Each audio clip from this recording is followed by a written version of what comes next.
Hello everyone, and welcome to a video explanation of, or a video response rather, to Veritasium's bullet spinning block conundrum. So if you haven't seen the video, check it out. The link is in the description. But basically you have a bullet, which I've made a mass little m, with an initial speed v0, fired from a gun. It hits a block, which I've given a mass big M. And he does one trial where it hits dead center of the block and it travels up to a certain height. He then repeats the experiment, but he moves the rifle over so that the bullet hits on the right side. This causes the block to spin, and the question that he posed was, will the block go higher, will it go lower, will it be the same height? I am definitely someone that picked lower, and I have seen the error of my ways through mathematics. So it's the same bullet, so we've got the same mass, we've got the same V0, same big block, same height. But what I have done is I've made the distance that the bullet penetrates when it's fired into the center, I have called that D.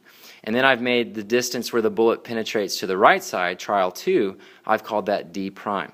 And we're going to solve for our height utilizing conservation of energy. And we'll see that energy is in fact conserved under an assumption that we're going to make. So here's our conservation of energy. Initial kinetic, initial potential, plus the work that's done should equal the final kinetic and the final potential.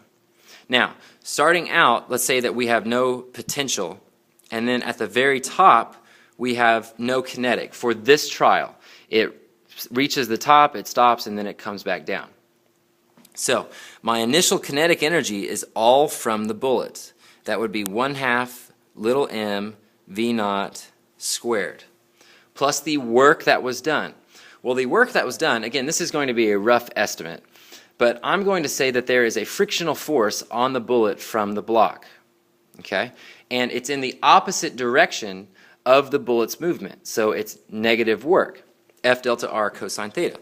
So I'm going to subtract some frictional force, I'll call it Fk d, the bullet that, or the distance that the bullet penetrated. That's my work done. That's going to equal my final potential energy, which is now my mass, combined mass of block and bullet, times gravity times some height. That's my first trial. And I'm going to go ahead and add this term to the other side. So I end up with 1/2 m v0 squared is equal to my potential plus the work done on the bullet to stop it in the block. Okay, now let's look at trial 2. Still utilizing conservation of energy, and we have no initial potential, so I have KE1 plus the work done again is going to equal, well, now at the top my block is still spinning, so I have a final kinetic energy due to rotation, and I also still have a final potential. So let's plug in our terms. My initial energy is still 1/2 m v0 squared minus the work done, which would be minus Fk d prime, and that's going to equal my kinetic energy due to rotation, which is 1/2 I omega squared, plus my final potential energy, which is again the same as it was over here, big M plus little m times g times h. So let's add this to the other side and let's give ourselves a little bit more room.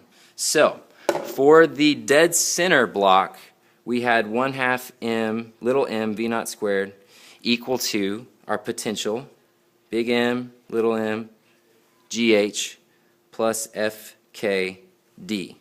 That's for dead center. For the bullet that hit on the side, we had 1/2 little m v0 squared equal to our final potential plus our final kinetic, 1/2 I omega squared plus the work done, Fk d prime. Now, I is our moment of inertia of the bullet block system, and omega is its angular velocity. This is a positive value. And I have 1/2 m v0 squared and 1/2 m v0 squared, so I'm going to set these two equal to each other. So I've got m plus m gh plus Fk d equal to, now this equation, m plus mgh plus my rotational kinetic energy plus my work done by friction on the bullet. So I can cancel here, cancel here. I'm going to subtract this term to the other side, and I'm going to factor out a frictional force. So I have Fk times d minus d prime equal to 1/2 I omega squared. This is a constant value, which means d prime, the bullet embedded distance on the bullet that was shimmied to the right, has got to be less than the distance the bullet was embedded when it was fired dead center.